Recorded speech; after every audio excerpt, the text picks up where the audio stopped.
Hello and welcome, everyone. My name is Jonathan Tucker, and I'm a program officer at the National Academies of Sciences, Engineering, and Medicine. Thank you for joining us for this webinar on the report that was released this morning titled Meeting Future U.S. Mineral Resource Needs, the Role of the USGS Mineral Resources Program. I've had the distinct pleasure of serving as the study director for this project, and I'm excited to announce its release. You can now download a copy of the report and a highlights document at the National Academies Press website, nap.edu, or if you're watching on the National Academies website, there's a link at the top of the page. There will also be URLs and QR codes on the screen shortly. Additionally, a recording of this webinar will be available right here on the same website immediately after completion. For those of you not familiar with the National Academies of Sciences, Engineering, and Medicine, we're a private, nonprofit institution that provides independent, objective analysis and advice to solve complex problems and inform public policy decisions related to science, engineering, and medicine. For each requested study, committee members are chosen for their expertise and experience and serve pro bono to carry out the study's statement of task.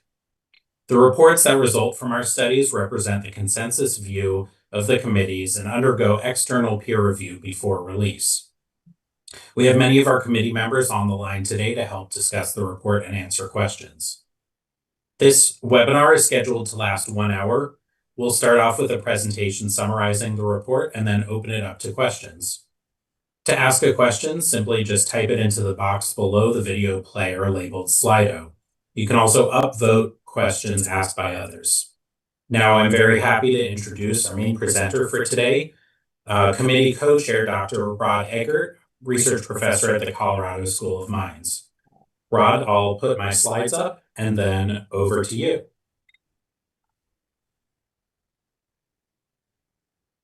Thank you very much, Jonathan. As Jonathan said, I'm Rod Eggert. I'm a mineral economist at Colorado School of Mines, and it was my privilege and honor and pleasure to co-chair this committee activity and this consensus study, along with Carol Frost from the University of Wyoming. So meeting U.S. mineral resource needs, the role of the U.S. Geological Survey Mineral Resources Program. What I want to do in the next few minutes is discuss the charge that the committee was given, and then how we responded to that charge. And the two important parts of this discussion are a statement of challenges facing the U.S. with respect to mineral resource needs. And in fact, we identify 7 challenges.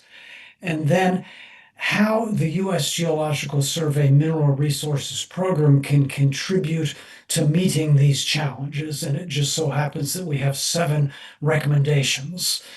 So we have 7 challenges and 7 recommendations, which form the core, in my mind, of this study. Next slide, please. Some essential points to begin with. Minerals are essential to the U.S. economic and national security. The USGS Mineral Resources Program, or MRP, as we are going to refer to it as several times in this discussion, plays a central role in providing unbiased science, data, and assessments. We provide 7 cross-cutting recommendations. And finally, there's an urgent need for sustained funding, workforce development, data modernization, and partnerships. As Jonathan said a few minutes ago, the report is available for download now at the QR code that you see on the right-hand side of this slide. Next slide, please. So what was the committee asked to do? There's a longer statement of task in the report, but essentially the statement of task has 3 elements. First, assess the alignment of MRP research and products with U.S. mineral resource needs. Second, summarize the greatest challenges to meeting U.S. mineral resource needs. And third, recommend ways MRP's science portfolio, expertise, and role should evolve to address these challenges and to address partner and stakeholder needs. And to me, at least, the first of these three bullet points is a general statement. The core of the report is in responding to the second and third bullet points, identifying the greatest challenges facing the U.S., and then within this context, recommending ways that MRP can help meet these challenges. Next slide, please. We have, I think, 13 committee members listed on the left-hand side. I won't ask everyone to introduce themselves, but they're available for you to read. Note that we have a diverse committee representing the academic world, the private sector, and state governments. The committee received input through a variety of ways. The USGS responded to information requests. We had discussions with MRP leadership and staff. We had several site visits, meetings, and written statements from other U.S. federal agencies. We had virtual meetings with several National Geological surveys who undertake similar activities similar to what MRP does, and we implemented a questionnaire that was sent to USGS employees, state geological survey employees, and to industry and other stakeholders. Next slide, please. So, context for the study. Growing demand for critical minerals, as well as other minerals, non-critical, heightened geopolitical risks and supply chain vulnerabilities, environmental and social concerns about mining, increasing recognition for the need for more domestic mineral resource production, and along with that, the need for credible, integrated science to guide policy, industry, and the public. Next slide, please. So the first of the main assignments for the committee was to identify the challenges facing the United States with respect to mineral resources. And here is our statement of the overall challenge, namely, it is to meet growing mineral resource needs while ensuring affordability and supply chain security and resilience, as well as maintaining and enhancing environmental and social sustainability. So that's quite a mouthful. Next slide, please. This leads to the 7 more specific challenges to meeting U.S. mineral resource needs, again, as part of the context to inform our evaluation of the Mineral Resources Program. So the first challenge, anticipating future mineral resource demand. Second, and actually the remaining challenges focus on the supply side. So 2, ensuring resilient supply chains. 3, characterizing national resources, including not just conventional resources, but unconventional ones. Third, or fourth rather, leveraging big data, artificial intelligence, and machine learning approaches to understanding resources. Fifth, building innovation into the U.S. mineral sector. 6, reducing environmental and social disruptions. 7, educating and training an evolving workforce. So these are the challenges facing the U.S. overall with respect to mineral resource needs. Let's turn now to the Mineral Resources Program at the USGS and consider what they're doing at the moment and how they might evolve and enhance what they are doing to meet these broader challenges. Current MRP activities fall into 4 categories, which I'm briefly going to describe here. So the first of the four, mineral information and supply chain analysis. This is the realm of mineral economics, providing data, assembling and providing data on mineral production and supply chains, and producing a number of data and analytical reports, and importantly, producing the National Critical Minerals List as required by the Energy Policy Act of 2020. NMIC, by the way, that acronym, that stands for the National Minerals Information Center, which is the unit within the USGS that undertakes mineral information and supply chain analysis. The committee concludes that MRP should continue to refine and enhance these unique and indispensable services, for example, with scenario analysis and forecasting. So this is the first of four areas of current activities.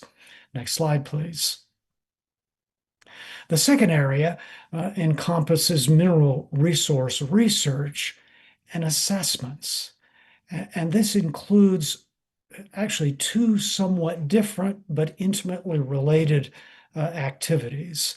It's first of all fundamental scientific research into mineral systems and ore deposits. You might even call this academic or applied academic research, as well as regional and national assessments of mineral potential that are required by other parts of the federal government and by state governments as part of land use planning. So there's an academic and a practical aspect to this set of activities.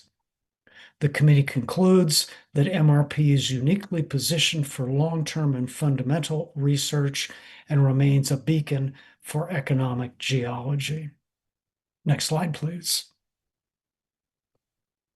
So here we have the third of the current areas of MRP activity, the Earth Mapping Resources Initiative, otherwise known as Earth MRI. MRP, in coordination with states, collects baseline pre-competitive data useful for exploration and productivity. So it's geologic, geophysical, and other types of information that help us better understand primarily the subsurface. It's mapping the subsurface in a phrase. The committee concludes that the continuation and acceleration of Earth MRI would provide foundational data for resource potential assessments and aid in new discoveries. So that's the third area of current MRP activity. Next slide, please. Fourth, mine waste and unconventional resources. MRP is undertaking an increasingly important set of activities aimed to inventory historical mine features and mine waste, to study the environmental effects of mine waste, and to evaluate the potential for mine waste to be exploited as a resource. The committee concludes that mine waste can expand domestic mineral production while addressing legacy environmental issues. Mine waste would be valuable in national mineral endowment inventories. So that's the summary, our summary of what the Mineral Resource Program, MRP's current set of activities includes, and our conclusions about these activities. Next slide, please. Let's now turn to recommendations. Just as there were 7 overall challenges that we talked about earlier, there are 7 recommendations. And while I don't think we were deliberate about this, isn't 7 a lucky number? I'm not sure what that means, but good things come in 7. So 7 challenges and 7 recommendations. And these are cross-cutting recommendations, so they're not aligned with specific areas of current MRP activity, but cut across several or all activities.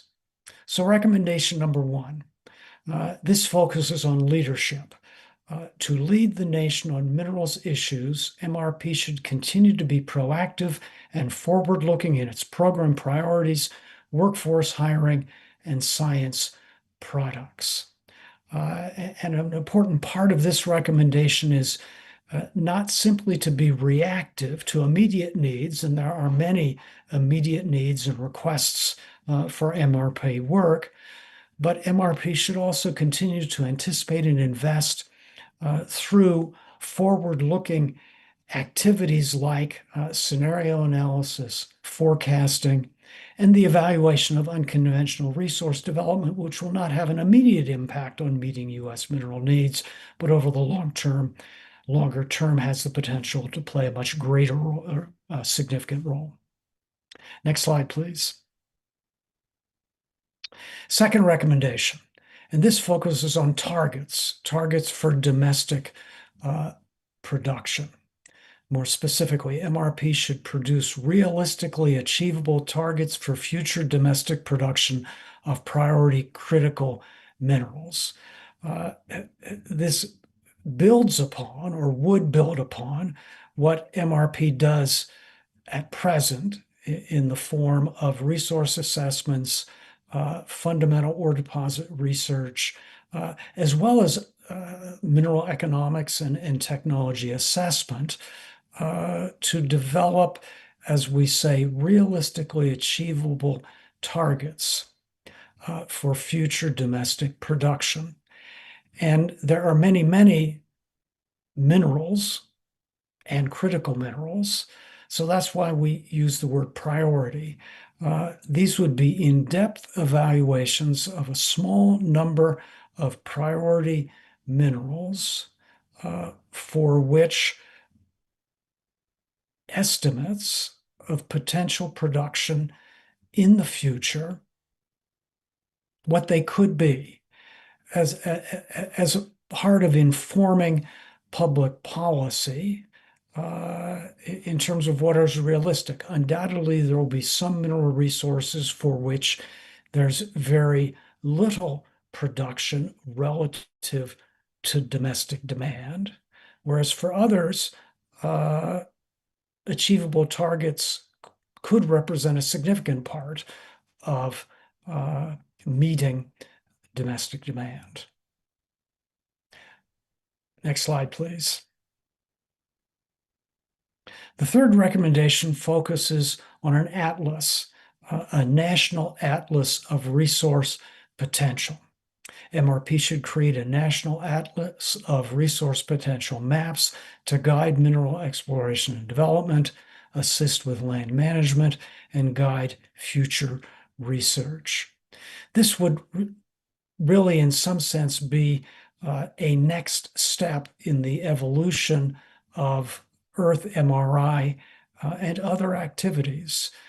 It would be a multi-layered atlas in the sense that it would combine geology with geophysics, geochemistry, and other types of information, link this information with mineral systems models, and it would be an evolving, it would be a live atlas in the sense that it would certainly be online, it would be queryable, and it would be updated as new data, new information, and new analysis becomes available.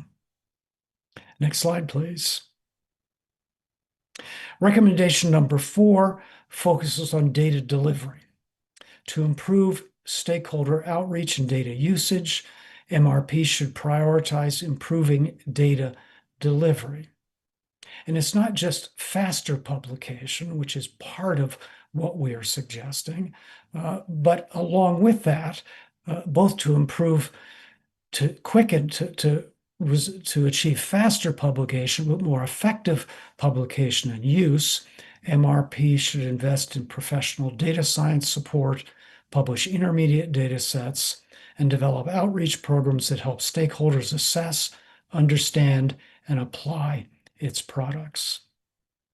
Next slide, please. Number five is all about advisory systems. MRP should establish an external advisory system to advise on stakeholder priorities and provide feedback on strategy and programs.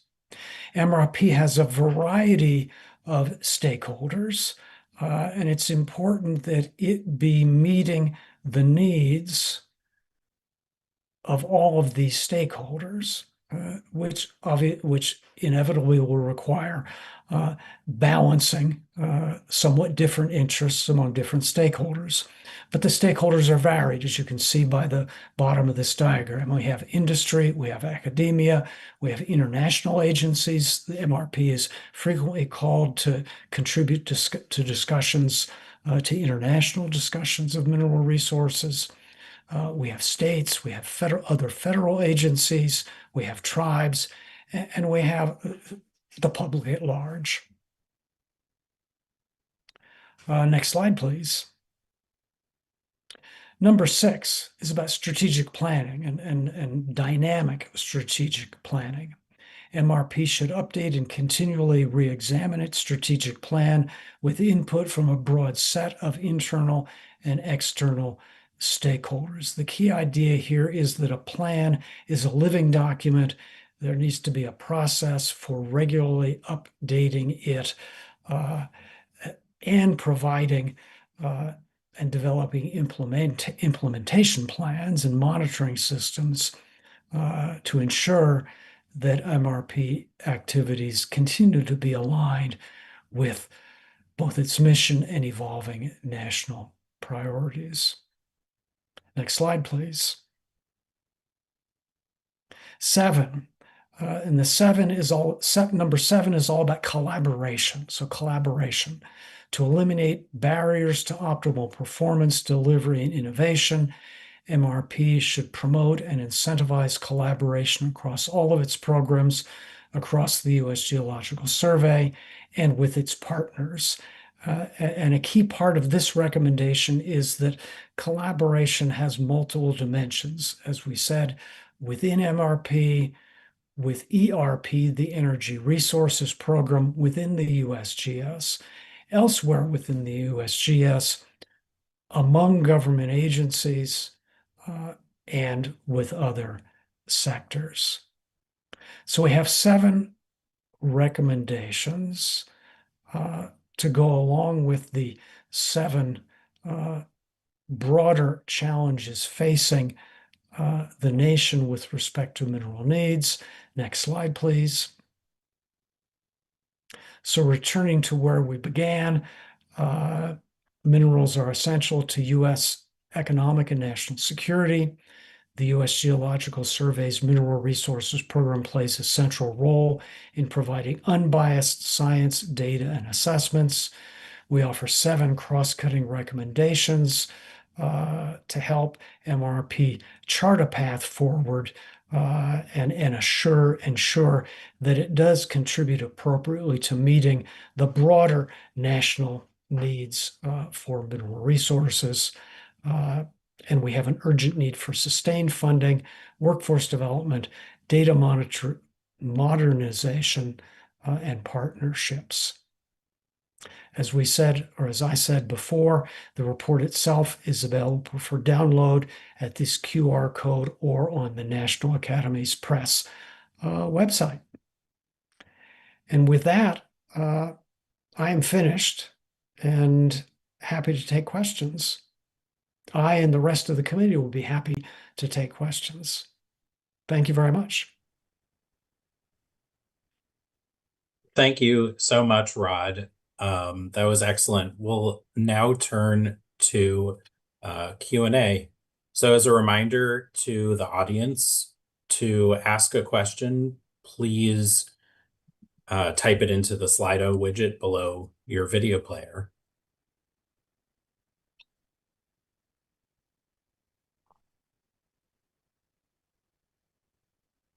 So as the questions are coming in, I'll pose the first one here. How does the committee recommend that USGS more closely partner with industry? Well, let me begin. They provide a quick initial response and then ask other committee members to respond as well. Their partnering can take different forms. There's actual collaborative research, of which there are several existing examples.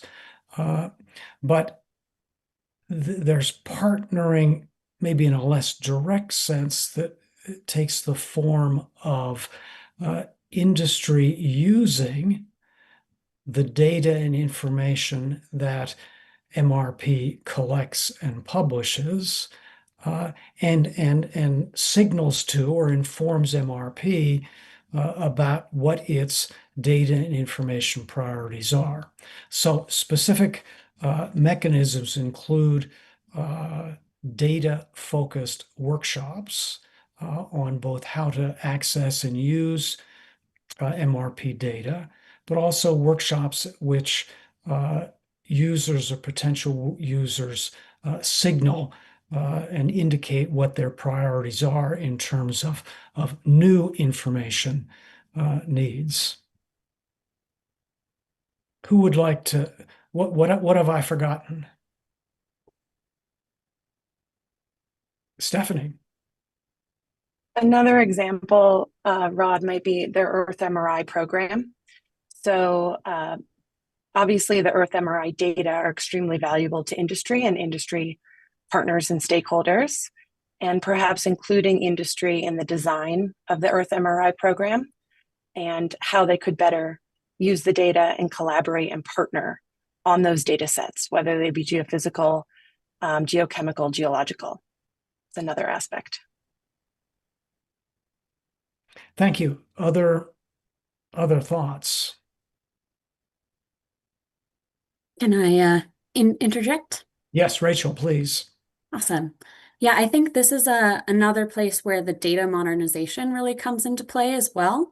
I think one of the best ways to partner with industry is to make sure that USGS MRP data is easily and readily available for industry partners to tackle different questions about mineral systems models or to ask and interrogate different systems across the country in more detail. So I do think both the actual where the data is getting collected, what data is getting collected, but then also making sure that that data is easily accessible for industry partners to actually work with on the back end.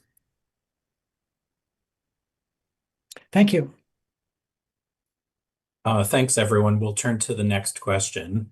The next question is, can you talk a little more about ideas related to workforce development in specific or broad sectors of critical minerals in terms of the committee ideas of challenges and potential solutions related to workforce? Well, I'll take an initial crack at this again and then ask other committee members to respond. Workforce obviously is a multi-dimensional issue, so it requires not just education and training in the geosciences, but in related disciplines, including data science and engineering and others. USGS can play a role in terms of an important role in terms of programs that internship programs at USGS sites, in terms of collaborative research involving universities, especially graduate programs, but also undergraduate students, and in other ways. Other thoughts?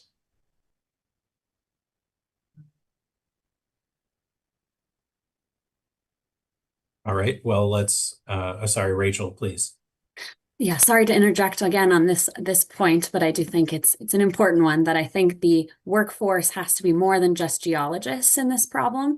There's a lot of different problems that are facing us in terms of critical minerals. So that needs to be, yes, geologists, geochemists, economic geologists, but also like we said, those people that are actually trained in how to make data available in user interfaces, how to actually sort of collect that data in an efficient way, and then actually analyze it. So people that have data science backgrounds, machine learning backgrounds will really help, I think, to expand what the USGS Mineral Resource Program can do with that data that they're collecting, that amazing data set that they're collecting with Earth MRI and beyond. I would just jump in now and add that a less direct but still very important function or role that the MRP could play is in terms of outreach to the public in the area of mineral resources through programs aimed at elementary and secondary school children and the public at large. Thanks all for that. Shifting gears a bit, our next question is about geological mapping. How can geological mapping be improved to optimally address national needs regarding critical minerals and regarding mineral resources in general?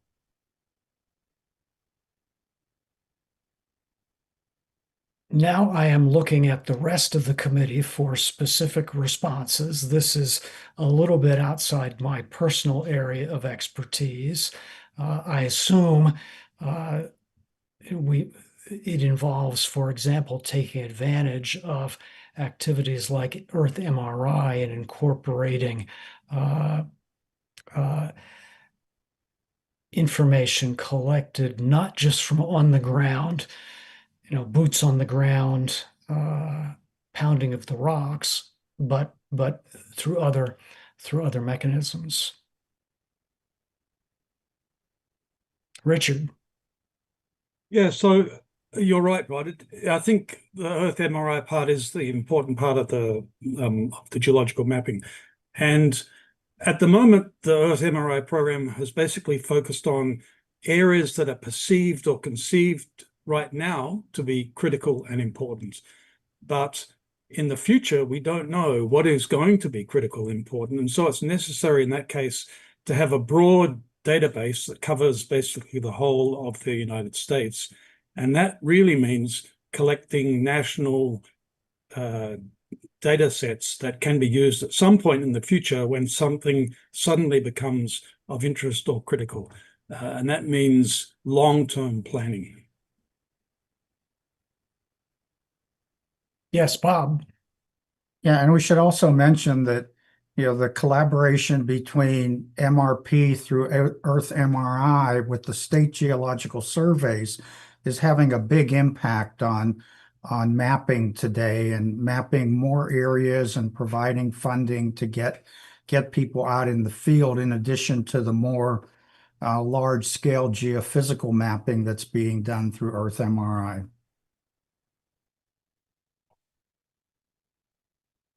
Thank you. Any other thoughts on this question?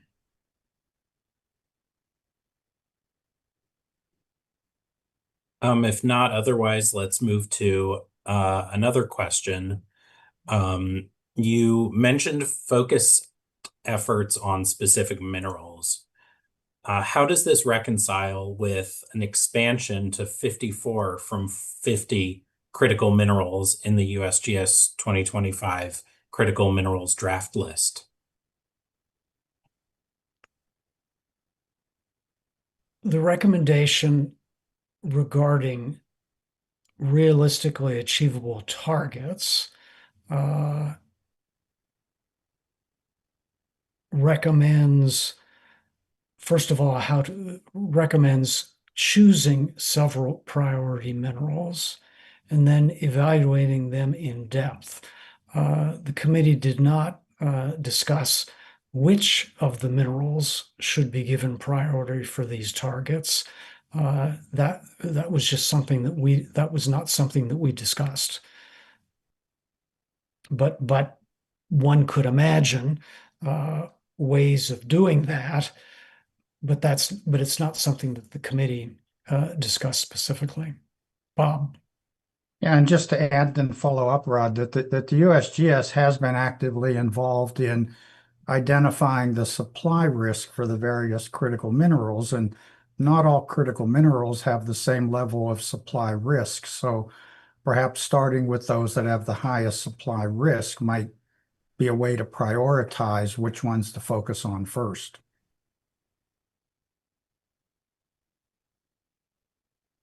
Yep, thank you. There is, and that's an important note, that the list often, and this goes beyond the scope of what the committee evaluated, but the list suggests that that determining what is critical is a yes or no consideration. You're on the list or you're off the list. And we appreciate that for certain uh,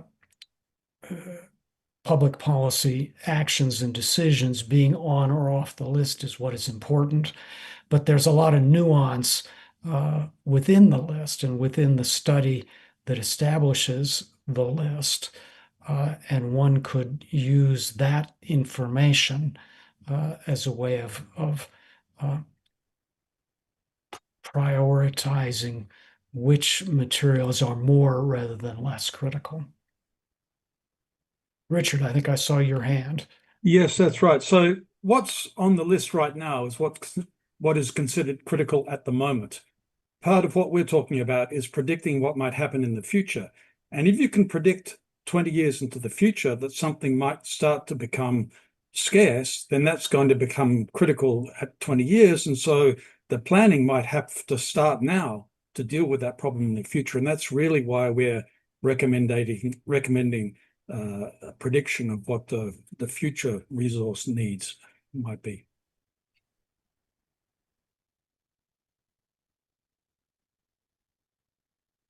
All right, turning to another question now. There are a couple of questions, and I'll read them together. They're about international collaborations and similar. So, is there any opportunity to partner with institutions in other countries for MRP? Related question is, what are the suggestions in the report for collaborating with other countries that have active mining operations? Could such collaborations help accelerate progress, given that the U.S. is currently behind in the mining industry? And finally, what is the current U.S. status in terms of processing critical minerals compared to other countries? So that third one is a little bit different, but basically, what are the opportunities for USGS MRP to partner with other countries for these efforts?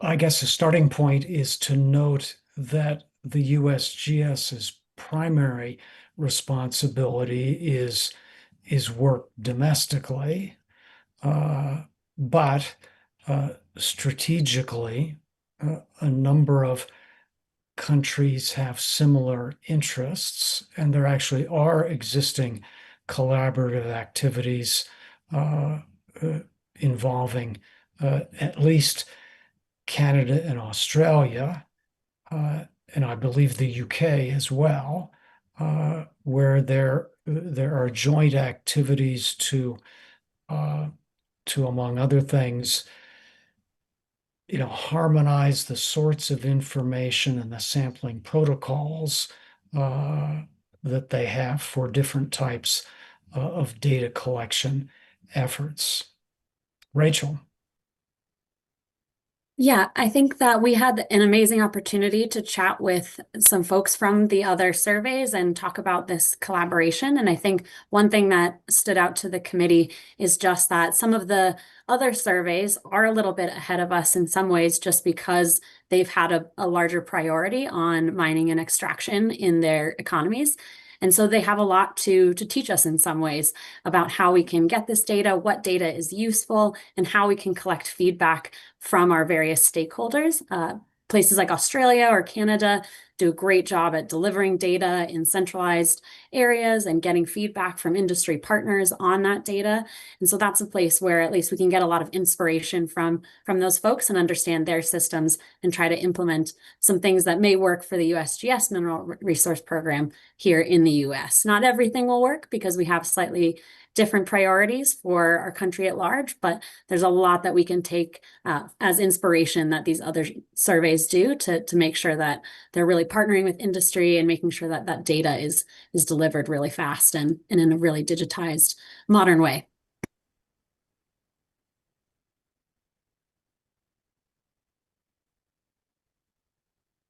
Thank you for that. Jonathan, Next, there was another part to that question, and that had to do with not just domestic U.S. mining, but the processing, the smelting and refining and metal and alloy making from domestically mined materials.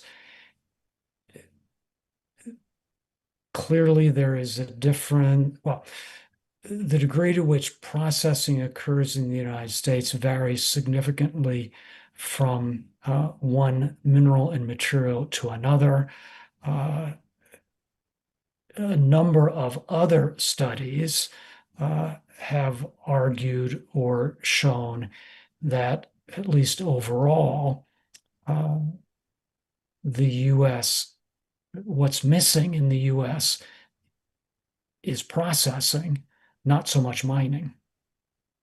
But that really was not part of the committee's charge.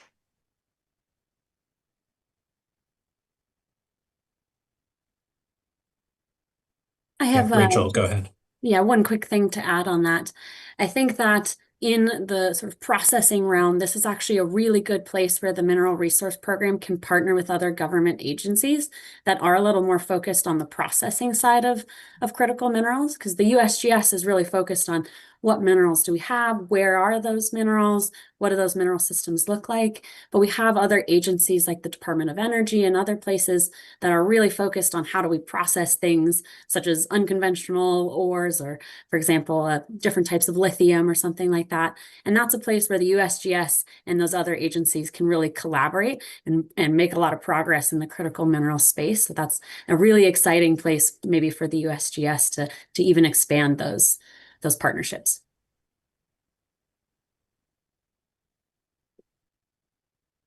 Thank you for that.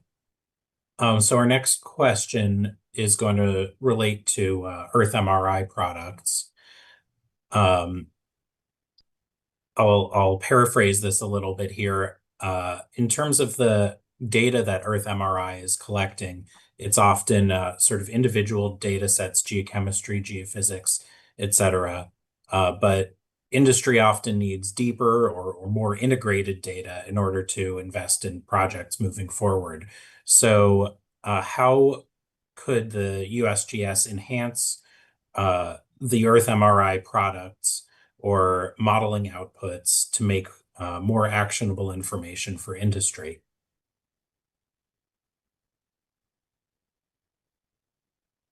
Stephanie or Rachel, do you have thoughts on that question? Sure. Yeah, so on that, we did send out, as Rod mentioned, questionnaires, and we sent one of those out to industry professionals. And a lot of the feedback that we received is that industry, specifically in exploration and mining professionals, find the Earth MRI data and USGS MRP data in general to be invaluable, really helpful to their exploration process. But we did find that there were certain examples of things that could be improved, including data dissemination, speed of data delivery, giving the industry a bit more notice on data releases, and then again, integrating and more or less partnering more with industry professionals on the Earth MRI program data collection itself. So one thing we encourage or recommend the USGS think about is how to integrate industry in their conversations on how to decide where to run Earth MRI data acquisition programs and what data are needed to complement what the industry already have. And they are moving ahead with that. A lot of their collaborations may be proprietary, so they're not necessarily able to discuss those at large, but they are, it's our understanding, interested in collaborating and partnering more with industry. So I think it's a two-way street, and I think industry needs to approach USGS MRP, Earth MRI specifically, and Earth MRI can continue to disseminate what they're doing more broadly to the industry. Rachel and then Richard. Yeah, I'll just add to that on sort of the back end of things. Once this Earth MRI data is collected, we have these incredible data sets that could be so useful for all types in industry and all mineral systems. And so how we actually make sure that industry partners know where that data is and know that that data has been collected, I think is also really important. So I think an element of outreach sort of on the back end, once we have Earth MRI data, we need to make sure that the people who might use that, whether they're in academia or the public trying to make public policy decisions or industry, know about that data. And so I think Earth MRI has done some really great things moving in that direction, trying to document their successes, document data releases, trying to get data out a little bit faster and at more intermediate steps in the process before it's fully published, and trying to make sure that things like open houses or outreach events are a little bit more a part of the process now that we're getting a lot of this data, and now we need to get it out to our partners.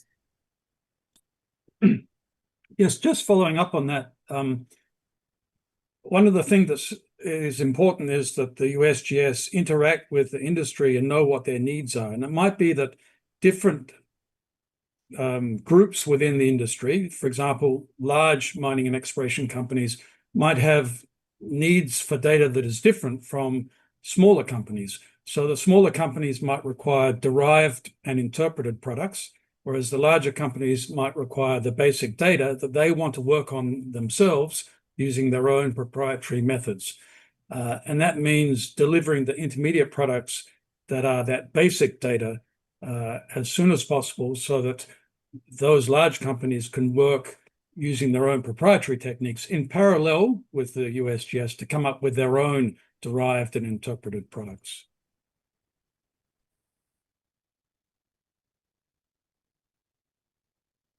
Thank you all for that. The next question is about interagency collaboration in some ways.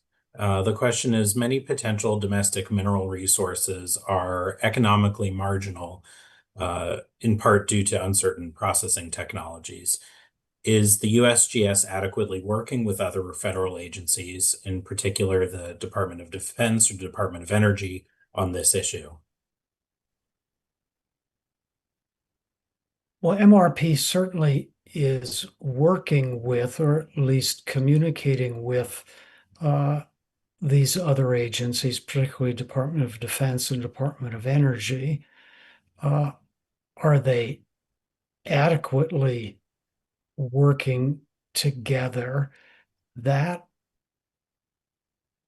I'm sorry to fall back on this again, but I'm not sure that we actually considered that question as a committee. But it's important that USGS contribute the geoscientific input to decisions that other federal agencies make about technology R&D funding that's related to processing and not discovery and development. Other thoughts? Doug? Just a quick one, Rod, and it would be to emphasize that this is a two-way street. That, for example, work in other agencies that might go on in the direction of advanced processing technologies or extraction technologies, that needs to be conveyed to USGS as rapidly as possible to inform the geoscientists and inform the mineral discovery and mapping process as well. So it needs to be fully integrated.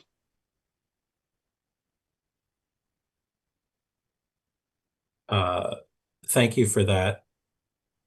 The next question, I think, is well, a much bigger question than for this committee, but I will ask anyway and see if there are perspectives within the report on this. The question is, how can we reduce the polarization of public discussions regarding mining proposals? I guess I would broaden that to say, what is the potential role of the USGS and MRP in sort of in this kind of discussion? Rachel, I see your hand is raised. Is that with respect to this question? Yes, yes. So yeah, Okay, I'm happy to jump in if that's all right. sure. I think that outreach is really the key here. I think a lot of things sort of get lost in the ether, or different pieces of information can get lost. And so really directly communicating with communities, stakeholders, the public is really the key to helping people understand these different processes, what critical minerals are, why we need to get these things here in our backyard, why that's actually better than doing it somewhere else, and how we can actually make that happen as a win-win for the communities in the area and for the companies who are interested in extracting this. And so I think one thing that's happened is that mining has not given itself the best reputation over the last several hundred years. And so our job as interested parties in the critical mineral space, and I think folks in the MRP have a role to help people understand the facts involved. It's not about necessarily advocating for one element or another or for a different project, but about really helping people to understand the whole picture in the critical mineral space, why we need these things and why we need to get them out from our backyard and why that's important. So I think that outreach can really help. Maybe polarization is not something that we're focused on, but really to just help people know what the facts are, what's in their backyard, what's going on, who's interested, and why that is important.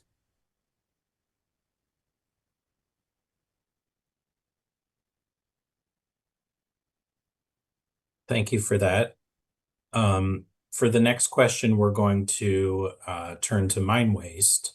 So mine waste is also a source of critical minerals, as was stated in the presentation.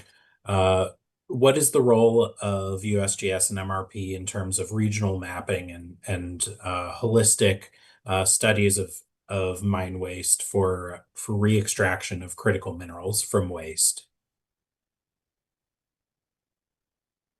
Cecilia, would you like to start?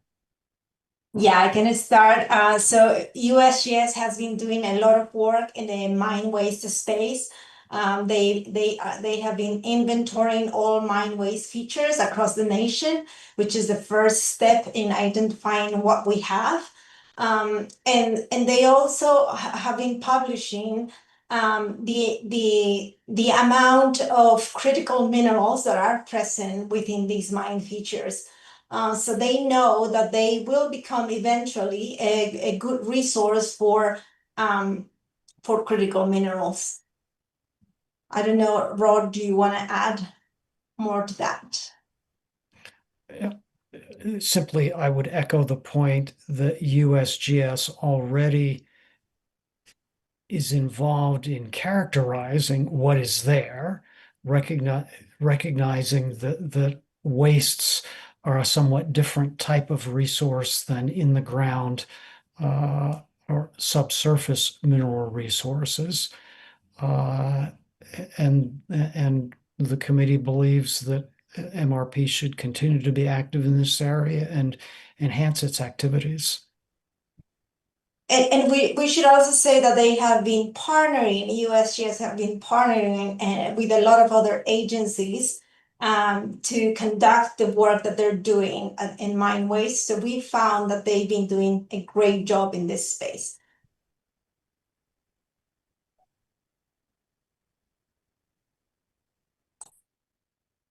All right, for the next question, is, given the importance of return on investment to the current federal government, what should be done or what could be done to assess the impact of USGS Mineral Resources Program data in a similar way to studies done by Geoscience Australia?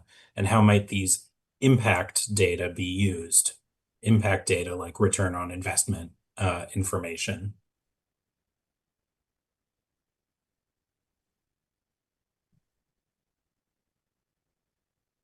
Well, the committee believes that there is more to be done, more for MRP to do in terms of quantifying the effect and impact that its data, information, and analysis have on commercial activities. We, best as I can recall, did not delve deeply into specific mechanisms for quantifying a return on investment for geoscience information, but point in that direction as an important activity. Rachel. Yeah, one thing that I think we were really inspired by in terms of Geoscience Australia that came up in the question, and I think they do really make a large effort there to try to quantify that and understand how their data is being useful or being used. And one thing that they do is every time there's new claim blocks or a new project that goes online, they do reach out to that company to understand how their data impacted that company's search and ultimate decisions. And little things like that can really start to help us get that culture of feedback from different partners and get a more quantitative assessment of how that data is being used and where it's being used and how much is sort of coming from that in terms of the overall economy.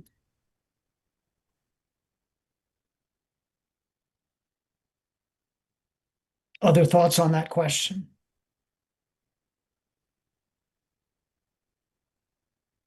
I think Stefan?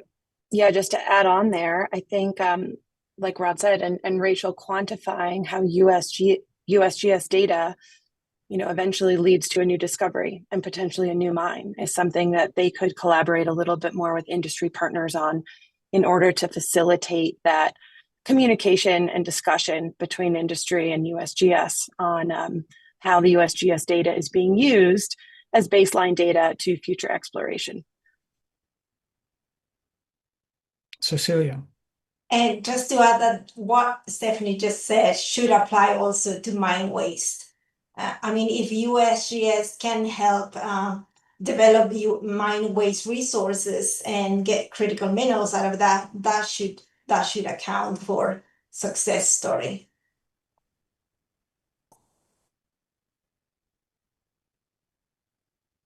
Thank you all for that one. I think we may have time for one or two final questions here. So this is an interesting question. Can the data sets being collected by USGS Mineral Resources Program also be used to identify areas of low potential that can be excluded from future leasing or other land protection needs? That's a potentially different way to use the data. Is that a possibility? Well, I think logically that has to be the case. Again, I don't know whether we as a committee wrote about that, but clearly that could be a use of the information, and it's implied by the use of USGS resource assessments in land use planning.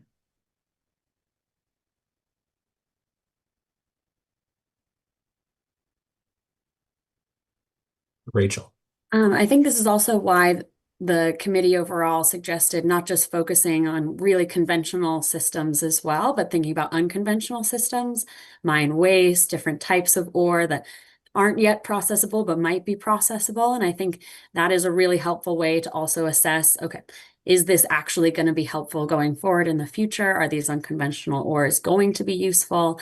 Can we document those? So that's why I think the committee expanded beyond just kind of the normal ores that we know a lot about and suggested that the MRP really expand its view to include all of those unconventional sources so that we can assess just that.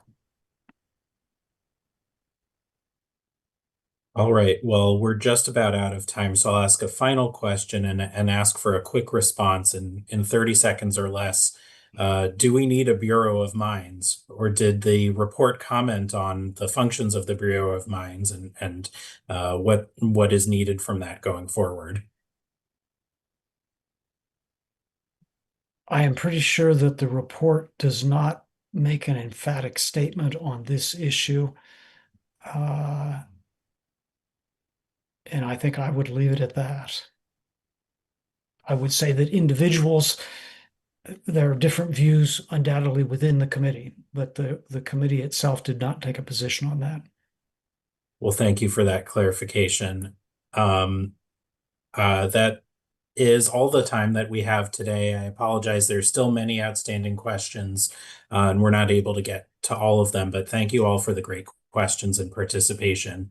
Again, you can download a copy of the full report for free at nap.edu and access a recording of this session on the National Academies website immediately after completion today.